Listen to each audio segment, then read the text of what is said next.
Bom, pessoal, então mostrando aqui o funcionamento esperado do projeto, eu já estou com o código implementado, eu vou iniciar a simulação.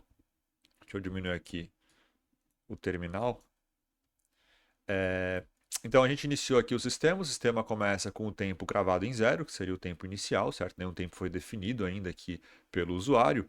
Nesse caso, nesse estado aqui, a gente pode digitar um valor e sempre que a gente aperta num valor do teclado numérico, esse valor ele ganha aqui, ele substitui a casa de menor valor significativo do tempo, ou seja, a casa de unidades de segundo. Então, por exemplo, se eu apertar o botão 3, vai aparecer o 3 aqui na primeira casa. Se eu apertar mais um botão, por exemplo, o 5, esse valor 3 ele é deslocado à esquerda uma casa e o 5 toma sempre aqui o valor de menor, o valor menos significativo do tempo, certo?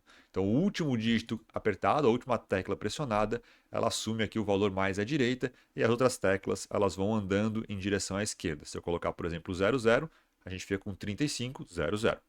Bom, no caso aqui do temporizador já está com os 4 valores definidos. Quando eu clicar em mais um valor, por exemplo, vamos clicar no 1 aqui, o que vai acontecer? O valor 3 ele é descartado e o valor 5 é deslocado à, à esquerda, assim como os dois zeros, certo? Então eu ficaria com 5001. Então, 5001, certo? Então o valor mais significativo aqui, o valor de dezenas de minutos, ele passa a ser descartado nesse caso. Bom, os botões vermelhos aqui eles têm funções distintas, então os botões azuis eles ajudam a definir a temporização, né, o valor de contagem que a gente quer, e os botões vermelhos eles têm funções distintas. Primeiro esse botão em asterisco aqui, nesse estado onde o cronômetro não está rodando, certo? A gente está no estado ainda de definição de tempo. Se eu clico no botão do asterisco, a gente zera e volta para o estado inicial. Então se eu clicar, a gente zera o tempo, aqui, zera o cronômetro, e a gente volta para o estado inicial e permite que a gente coloque um outro valor, certo? Então esse valor aqui ele retorna o sistema ao estado zero. Vamos colocar aqui um tempo de 5 minutos. O botão de cerquilha aqui, o hashtag, ele inicia a contagem, certo? Então pressionei uma vez, a contagem é iniciada. Quando a contagem é iniciada, o LED vermelho aqui ele vai acender, indicando aqui que o micro-ondas, no caso aqui, nosso dispositivo, ele está ligado, certo? Então seria lá o motor, o magnetron e etc. Bom, nesse caso, os botões numéricos eles perdem função, ou seja, eles não fazem mais nada. Notem que eu estou apertando os valores numéricos e nada está acontecendo aqui com o meu cronômetro.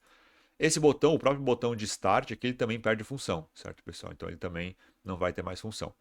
O único botão agora que tem função no teclado é esse botão de asterisco. O que ele faz? Ele pausa a contagem. Então, quando eu cliquei aqui, a contagem aqui parou, certo?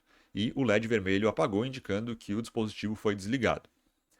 Nesse caso, a gente pode clicar agora no cerquilha para retomar a contagem. Então, clicando no cerquilha, a gente retoma a contagem, certo? Então, aqui pausa e aqui retoma.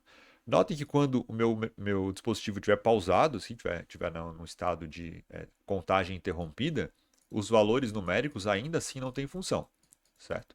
Como é que a gente faria para retornar ao estado inicial? Clicando novamente no asterisco. Então, enquanto está rodando, o asterisco pausa. Se ele já está pausado e eu clicar no asterisco de novo, ele retorna ao estado inicial e aí sim o teclado ele volta a ter função. Ok? Então, basicamente, esse é o funcionamento. A cerquilha aqui sempre inicia a contagem, então a gente define um certo valor, inicia a contagem. Nesse caso, o asterisco ele pausa a contagem. Se a contagem estiver pausada, a cerquilha retoma. E se a contagem estiver pausada, se eu clico novamente no botão de asterisco, a gente volta para o estado inicial aqui de tempo zero e os botões numéricos voltam a ter função. Vamos ver o que acontece quando a gente chega no final da contagem. Então, colocar aqui uma contagem de 5 segundos, iniciar a contagem, o LED vermelho acende enquanto a contagem está acontecendo. Quando a contagem termina, o LED vermelho apaga e o LED verde ele pisca 4 vezes, simulando aqui o bip do micro-ondas, né? Aquele barulho, aquele aviso sonoro indicando que a contagem chegou ao fim. Nesse caso, quando eu chego no fim da contagem, novamente o meu sistema volta para o estado inicial, onde eu consigo definir um novo valor de contagem e a partir daí executar uma nova contagem, o LED vermelho acende e é aqui todo aquele funcionamento que a gente acabou de ver. Bom, se ficarem com dúvidas na hora da implementação, vocês podem entrar em contato por e-mail, podem procurar também nos horários de aula e os monitores também estão autorizados a ajudar a implementar.